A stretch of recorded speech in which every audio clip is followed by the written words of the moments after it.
இப்பதான் பிகினரா இருப்பாங்க. ஃபர்ஸ்ட் எடுத்தோன்னே நம்ம எல்லாருமே அட்வைஸ் பண்ணி ஃபர்ஸ்ட் எஸ்ஐபி போட்டுருங்க, அதுக்கப்புறம் நீங்க வந்து எக்ஸ்ப்ளோர் பண்ணலாம்னு.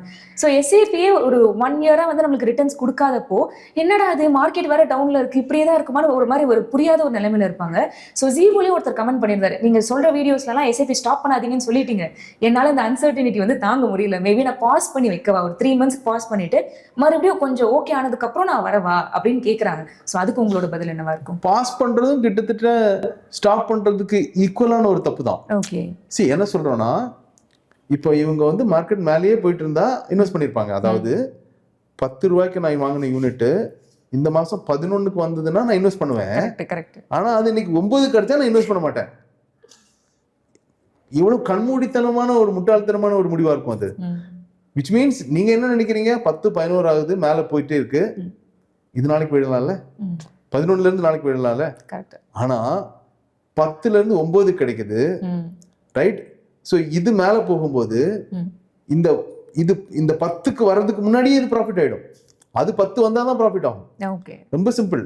நீங்க ஏறுமுகமா இருக்க மார்க்கெட்ல ஹையர் பிரைஸ்ல வாங்குறதுக்கு நீங்க ரெடி, இறங்கு முகமா டெம்பரரியா இருக்க ஒரு மார்க்கெட்ல பிரைஸ் கம்மியா கிடைக்குது, இது நாளைக்கு ரெக்கவர் ஆக போகுதுன்னு கிளியரா தெரியுது அப்படின்னு தெரிஞ்சு நீங்க மிஸ் பண்றீங்க. 1. நம்பர் 2, 3 மாசம் நீங்க பாஸ் பண்ண போறீங்க, சரியா? இந்த 3 மாசத்துல இந்த 10ல இருக்கிற என்ஏவி கவர் ஆகி 11 ஆகி 12 ஆகி 13 ஆயிடும். நீங்க 3 மாசத்துல 13க்கு வாங்குவீங்க. அடுத்தது 12 11 12ல இருந்து வாங்குற ஆப்பர்ச்சுனிட்டி எல்லாம் மிஸ் பண்ணியாச்சு. 13ல வாங்குறதுக்கு நீங்க ரெடியா இருக்கீங்க. ஏன் 13ல தான் வாங்குவீங்க? ஏன்னா நீங்க எதுக்கு பாஸ் பண்றீங்க? மார்க்கெட் மறுபடியும் ரெக்கவர் ஆகி மேல ஏறி போட்டோம், அப்பதான் இது மார்க்கெட் ரெக்கவரி வந்துருச்சுங்கிறது எனக்கு ஒரு கன்விக்ஷன் இருக்கும் அப்படின்னு சொல்லி நீங்க வெயிட் பண்றீங்க. சோ ஃபர்ஸ்ட் ஆஃப் ஆல் அந்த கன்விக்ஷன் உங்களுக்கு வரதுக்கு முன்னாடி ஒரு 20-30% ஆப்பர்ச்சுனிட்டி கண்ணு முன்னாடி நீங்க மிஸ் பண்ணிருப்பீங்க. So pause is almost an equal mistake like stopping an SIP.